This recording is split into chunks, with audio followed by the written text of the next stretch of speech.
Thinking Aloud.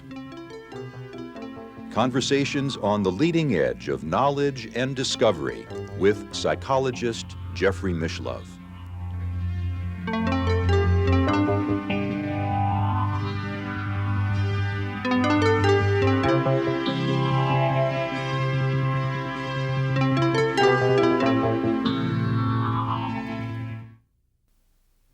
Hello and welcome. This evening our topic is human contact with extraterrestrial intelligence.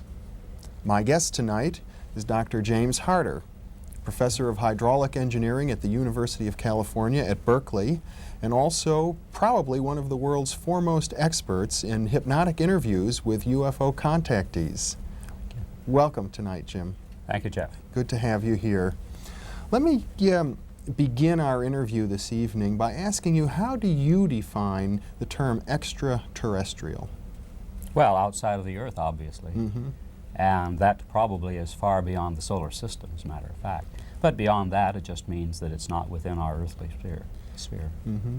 So, and we're talking here about phenomena that are typically called flying saucers or UFOs, and your conclusion after several decades of investigating the phenomenon is that we're really dealing with some type of visitors from another planet or another star system. Well, it's not just my conclusion. The government has come to that conclusion several times. They've never really published it as such, but it's pretty well concluded now that UFOs is perhaps not as good a topic or perhaps as good a definition as just extraterrestrial spacecraft. Mm-hmm. The British still call them flying saucers. They're called UFOs in the United States, but perhaps... as far as you're concerned, they're spacecraft. Well, unless there's something that somebody saw and it was actually Venus. There are many things. Venus or swamp gas, but Absolutely. those obvious explanations Yes. aside, Yes, right. in the work that you have done, you've really specialized in attempting to interview people who have been contacted by the inhabitants of these spacecraft. Well, that's right. That's been what I've done over about 15 years, and I have quit counting how many, but there are many, over 100 cases of interest. How did you get started?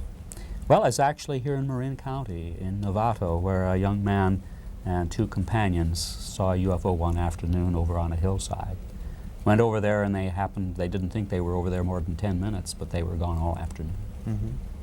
And Leslie LeCrone and I, that was before I learned hypnosis. I learned it from him as a part of that process. He's a well-known writer on the subject. Yeah, isn't he's he? now no longer with us, but he's a well-known person in hypnosis. Mm-hmm. So you moved from a background in hydraulic engineering, basically, to doing hypnotic interviews. Well, I don't know how much of a hydraulic engineer I was even then. Mm-hmm. I was a mechanical engineer, and I've been other kinds of engineer. But this is really perhaps more a hobby than it is anything else. Well, when you get a case like this one that occurred 15 years ago in Marin, and you have a person who has a time lapse, there's some missing memory. Somehow you learn about them, or they learn about you, and you hypnotize them. What do you typically encounter? Well, actually, there's quite a rage right at the moment in UFO investigating circles to investigate people who've had missing time. And Bud Hopkins' book, Missing Time, has started this off, although he certainly many books before that on this topic. At a conference I was at just recently, I learned to my dismay that the general picture that UFO researchers are developing is that these people are mistreated, they feel that they've been somehow exploited or hurt, and that their captors really don't think much of them. As if they've been used as guinea pigs in some sort of testing. And I think that's what you'd call bias. Data bias. The people I really enjoy working with are people who don't have any missing time. They have been dealing with what you would call the real smart aliens, not the ones who have just been here recently and are kind of bumbling and who don't invoke a very good amnesia. Graduate students from Alpha Centauri on their first mission or something. That's right. They're still doing their Ph.D. thesis on planet Earth. But the really smart ones, you'll never know that you ever had anything to do with them. And they actually are the smarter ones, and they also are the more benevolent. You'd be glad to know that there's a correlation between being technologically advanced and having a greater, what you would say, a greater benevolent attitude. In other words, what you seem to be saying is that based on the over 100 interviews that you've conducted, you've identified at least 2 distinct groups of aliens that have been contacting that makes it simpler. humans. There are a lot more than 2 groups. There's a lot more than 2 groups, but you could put them in 2 camps. Okay. Now, Camp 1 have just recently arrived, and they're doing their investigations from square one, so to speak. Camp 2 have been around a long time. They know what humans are like a lot better than we do in many ways. They certainly seem to have better ability to deal with certain kinds of illnesses and surgical techniques than we have. And they're also the ones that induce a feeling of friendliness in the part of the people they pick up. The people think of themselves as being picked up by old friends. Now, of course, it's maybe a psychological manipulation, but so what? It's nice to have them do that kind of psychological manipulation. Yeah. And furthermore, the Camp 2 aliens will actually they'll actually provide medical help and other kinds of help on occasion. Similar maybe to some of the movies that have come out lately with the friendly aliens. Well, yeah, not the lizard aliens. There's like Cocoon. The Cocoon sort of thing. Yeah. None of them are quite as good looking as the Captain Lady, but, and whether they can take on that shape of humans is somewhat unlikely too. But do you think these movies, as a side note here, are they doing any justice to the real phenomenon that you look at? Or? Well, Steven Spielberg needs a little help in trying to get realism into his pictures. There's no doubt about that.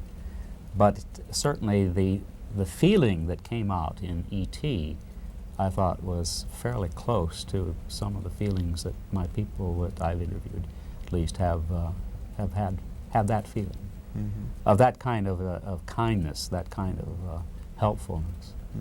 Although it's tinged with resignation that we're not doing too well here on Earth. So amongst the people who you've interviewed, there have been a number who have contacted these benevolent category. They're much more difficult to find because they don't usually remember anything except very vaguely.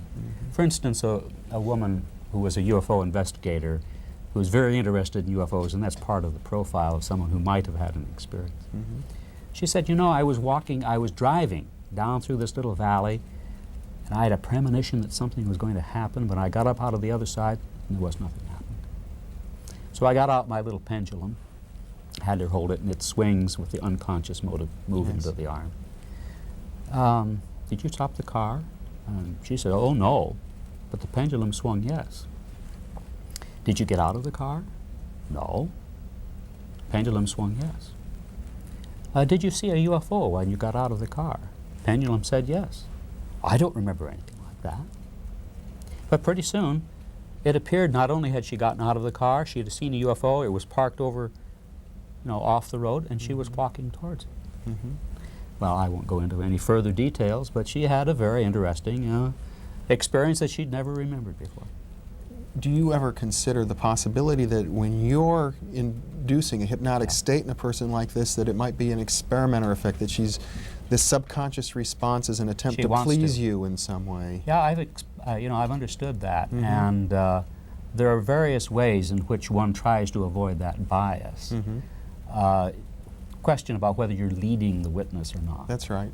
One tries to be careful about that, but I've discovered that if you tell the person, you give them a hypnotic suggestion at least, that he's going to tell you just exactly what happened with that he saw with his own eyes, that he's not going to be able to tell you anything that he's imagined.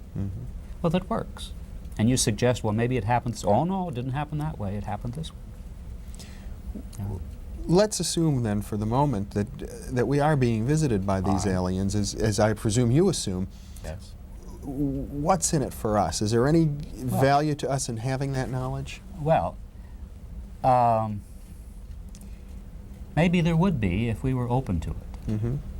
For instance, imagine, just as a possibility, that some naive well-meaning alien should come down and try to address a joint session of Congress, maybe the National Academy of Sciences. Well, what good would it do? Well, there'll be a sensation in all of the tabloids and newspapers for a few weeks, and I'll be back to Monday Night Football. We're not using in our everyday life, internationally, nationally, in any personal way, we're not using the knowledge and the wisdom that's available to us right here on Earth. And so what good would additional information or inspiration be that came from outside? It seems to me it might depend on the urgency of the problem, but maybe individuals could benefit even if governments or societies as a whole could not. I think there are a lot of things we could learn if we were open to it. For instance, one of our chief problems here on Earth is an unlimited population potential that's subsisting on a strictly limited food and fiber and firewood base. And there's no way in the long run that this is going to fall short of some terrible conflict. Now, we haven't even thought about, we don't even want to think about population control. Now, I don't mean birth control, I mean population control. Birth control is where the people who are smart enough to be able to count their birth control pills and who have a motivation, they limit themselves, and the people who can't count don't. Now, that's well, China, of course, has a very rigorous population control program now. They're working on it, and that's a great thing. But you see, we think of that as tyranny. Yes. We would think of that as tyranny. Yet, in some way, unless we solve the population problem, we're going to lose every other freedom we ever have had. There's no freedom on the road from the airport to downtown Calcutta. I mean, when you have real poverty, you've lost all your freedom, and you're going to have real poverty if the population keeps growing, and maybe you can double the food supply once, maybe twice, not that third time. Well, have your investigations suggested some potential solutions to these types of problems? Well, what you hear, what you can, by some indirect way, discover, is that they've all solved their population problem. But I mean, that's so logical that you could make it up and it would sound reasonable. Yeah. It's a problem that would occur in any other planet where there was a biological system. Well, suppose that you assume that they've been around for thousands, maybe millions of years. I mean, what is a million years in time of history of the Earth? A million years is nothing. And surely if they've sustained themselves for a million years, or even for a few tens of thousands, they have had to deal with that problem. And if we could learn how they've dealt with it in various and different ways, it might be very helpful. But I doubt that we'd listen. We would think it would be too tyrannical. Well, let me ask you this. I hear what you're saying is that maybe there's not a lot in it for us humans to benefit or gain from this knowledge that you've obtained or believe you've obtained about extraterrestrial visits. What's in it for them? Why are they here? Why are they bothering with us? Well, it's a very interesting planet at this particular time in its history. I mean, maybe there's only once every 500 million years that a particular planet goes through this phase of civilization we're going through now. Well, they all gather around. It's happening again. Last time this happened was several million years ago. Right? I mean, like a volcano ready to go off, Absolutely, or sure. something of that sort. Right.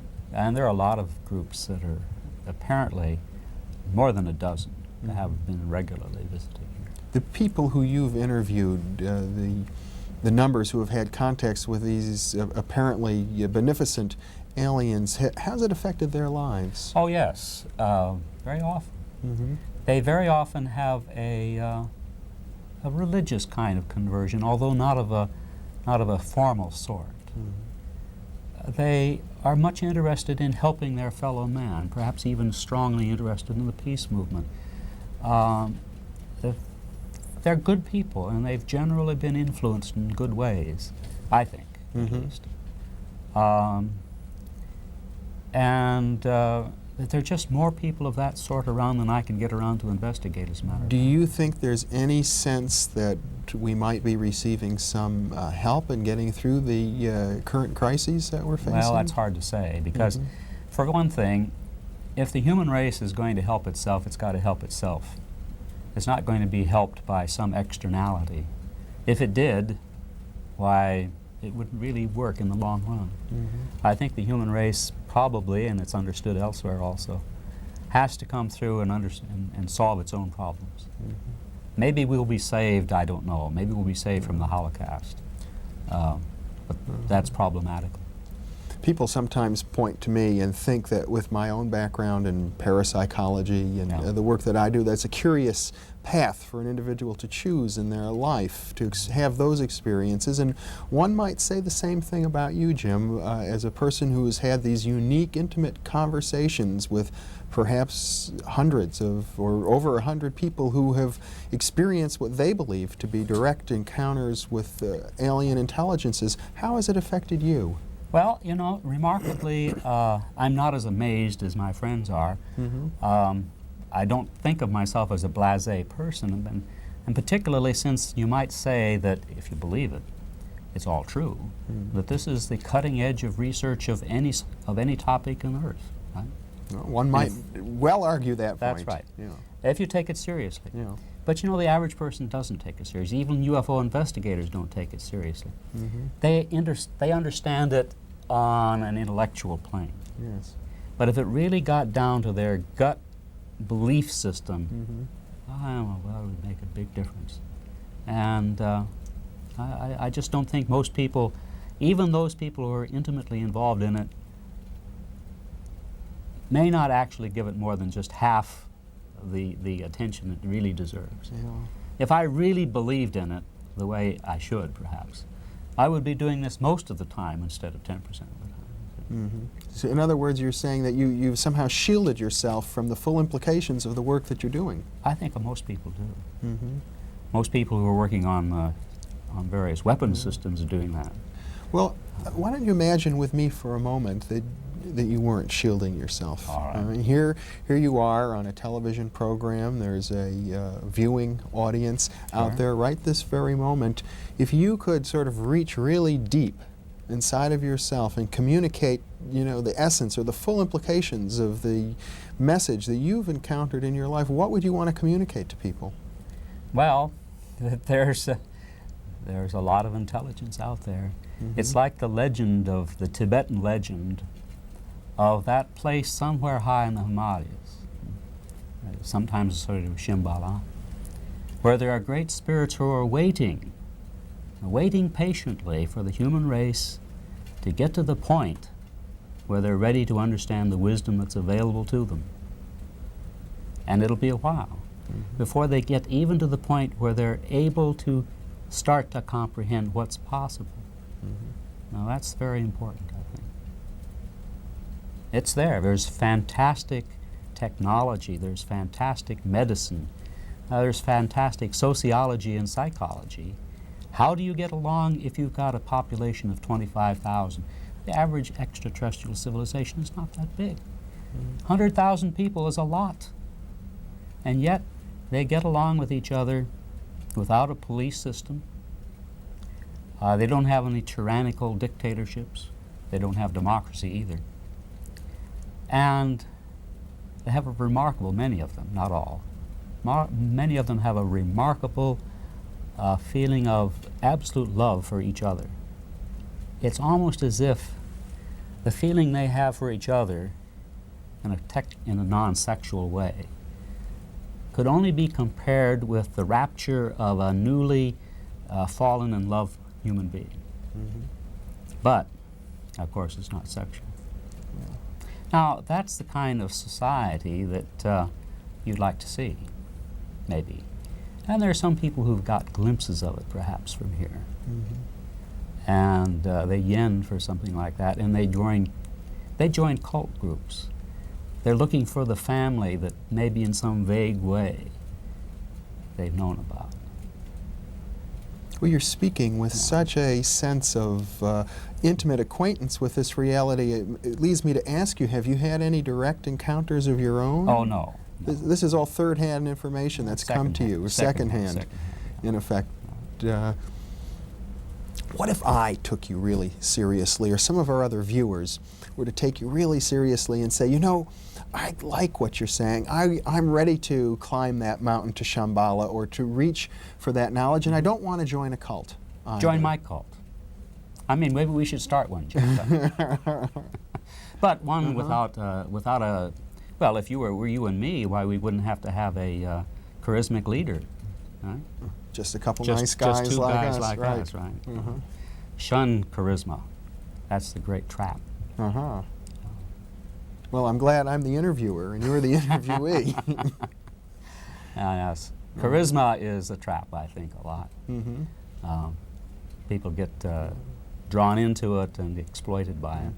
I'm struck by the parallel between the whole field of UFO investigation and the emotions that you've described, the states of consciousness that you've talked about, the phenomenon that you've talked about, and things that are reported in a parallel sense in the field of psychic phenomenon, the consciousness movement, the spiritual growth field. Where's the connection there? I think there is a really intimate connection. I even think there's a connection with reincarnation. But I don't think it's the universal thing that some of its followers think it is. You wouldn't have to have more than one person in 10,000 reporting a reincarnation experience that was real for people to form the generality that everyone has had some kind of experience. I don't think that follows logically, although it's possible. No, it may be that only the rare person actually reincarnates. Now, so far as ideas and memories and that sort of thing, it's hard for me to believe that they can float across empty space without help. And if telepathy is real, however, you have a mechanism where you can pull something out of one person's mind and put it into another person's mind. You could think of that as a prelude to the invasion of the body snatchers, if you like, or you could look at it in some other way, that here's a person who has a guardian angel who gives him good advice. The Soviets seem to be looking at this as a way to manipulate people. Perhaps that's, I don't think Not it's just like the Soviets either. Yeah. Well, hypnotism and that sort of thing, there are a lot of ways of manipulating people. We have people, you know, in our own country and the highest office of the land who are very good at that sort of thing. So you don't have to use extraordinary means to be a good manipulator. No, I think mind control has been overemphasized as having a part in this. I think if you were a truly benevolent alien and didn't want to invade Earth and come down here and put our house in order in spite of our needing it, right? You'd also hold off from delving into a person and making him do things against his will. I think that all goes together. Sort of like the prime directive in Star Trek. Yeah, that's an Not idea. to Well, interfere. the guy who ran that Star Trek had a lot of things going for him. Wasn't that Bruce Geller? I think it was. I'm not quite sure who it was, but do you think, since you've mentioned that there are many people who have been influenced by the extraterrestrials and are not even aware of it, that some things like the movies we see, the TV shows, do you think there may be some influences there? Well, I think there are several places in the movies, for instance, where there's been that kind of. I have a friend who's a writer in Hollywood, and he told me when he was 21 years old, he was crossing the Mojave Desert, and a UFO swooped down over his car, and he saw it zooming away into the sky, and he kept on driving. Nothing happened, except in hypnosis, he remembered a lot more. He remembered having a conversation with a bearded gentleman. Now, of course, that might have been his projected image of something convenient. But after that, his life took a different turn. He became more serious, and he had a goal in life. It was to work in Hollywood. Now, I don't know how many people you'd have to influence in that way in order to get a Steven Spielberg, but we got one. And if Steven Spielberg's listening, maybe he would like to talk to me about this. Well, wouldn't there be a natural stage in the evolution of a society where it enters into a kind of interplanetary discourse of relationships? Well, I suppose if the Earth continues in its technical progress, doesn't blow itself up, we might be able to get between the stars in another 300-400 years, Yeah. maybe not that long. Mm-hmm. At that time, we may have to leave behind notions of colonizing space. Mm-hmm. I don't. I'd be think glad that- we weren't colonized. Yes, I think maybe we have been the beneficiaries of a policy of not allowing naive planets to be colonized. Mm-hmm. Because surely there ought to be a prohibition against that. Now, amongst the thousands of people who may be viewing this program right now, perhaps there's some people who have had this kind of contact themselves and may or may not know it. About it. What would be some of the characteristics? Well, a person who has been fascinated with no particularly good reason, been fascinated with UFOs, science fiction, maybe loves Star Trek, has a psychic streak in him, has fathers, mothers, or maybe children who have some kind of a psychic, and has fallen in love absolutely without any good reason with someone, and then finds afterwards he has also had an interest in UFOs and psychic things. A person who has a particularly, he wants to be useful. He wants to be useful in the peace movement.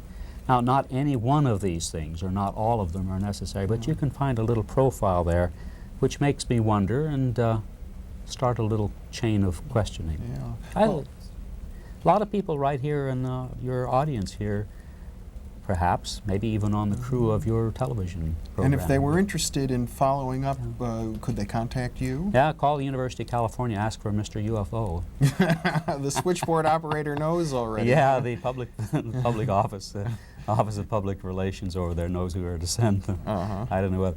As I've said to some of my friends, I've discovered a way of becoming notorious without ever becoming famous.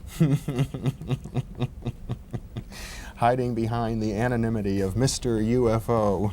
Well, I just made that up. Yeah. I think they'd have to ask for Professor Harder, actually. Well, Professor Harder, it's been a pleasure having you here with us tonight on the program. I think you really offer a lot in the sense that you're able to speak in a very matter-of-fact, down-to-earth way about a phenomenon that's almost always sensationalized. You know, it doesn't seem sensational to me. That's maybe the reason.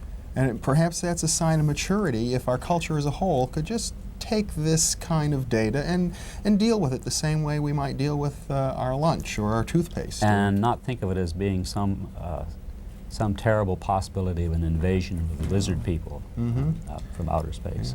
Okay, thank you very much, Jim. And We'll see. thank you very much for being with us this evening.